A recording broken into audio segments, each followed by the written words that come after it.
মাদারীপুরের একটি বিদ্যালয়ে ক্লাস চলাকালে সহপাঠীদের সঙ্গে খেলার ছলে ধাক্কা লেগে আহত হওয়ার পর প্রাণ হারিয়েছেন সপ্তম শ্রেণীর এক শিক্ষার্থী। এ ঘটনায় পরিবার ও বিদ্যালয়ে নেমে এসেছে শোকের ছায়া। প্রাণ হারানো শিক্ষার্থীর নাম তনয় পাল।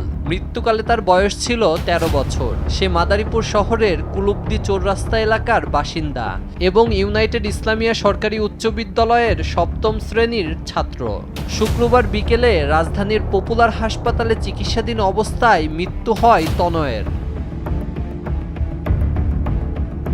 পরিবার ও বিদ্যালয় সূত্রে জানা যায়, বৃহস্পতিবার ক্লাস চলাকালে সহপাঠীদের সঙ্গে ক্যাপ নিয়ে খেলা করছিল তনয়। এক পর্যায়ে ধাক্কা লেগে মেঝেতে পড়ে গিয়ে মাথায় গুরুতর আঘাত পায় সে। অবস্থার অবনতি হলে উন্নত চিকিৎসার জন্য ঢাকায় পাঠানো হয়। সে চিকিৎসাধীন অবস্থায় মৃত্যুবরণ করে। তার মৃত্যুতে আমরা গভীরভাবে শোকাহত। আমরা তার পরিবারের পাশে আছি।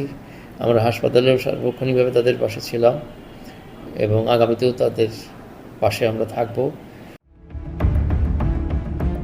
এ ঘটনায় সহপাঠী, শিক্ষক ও অভিভাবকদের মধ্যে গভীর শোক নেমে এসেছে। ও এ বিষয়ে কোনো অভিযোগ টভিযোগ কেউ করে নাই। তার পিতামাতার পক্ষ থেকে আমরা কোনো অভিযোগ পাইনি। ঠিক আছে, অভিযোগ পাইলে আমরা আইনগত ব্যবস্থা নেব। অভিযোগ পাইলে সমস্যা নেই। ঠিক আছে। বিদ্যালয় কর্তৃপক্ষও শিক্ষার্থীর মৃত্যুতে শোক প্রকাশ করেছে। নিউজ ডেস্ক, দেশ টিভি।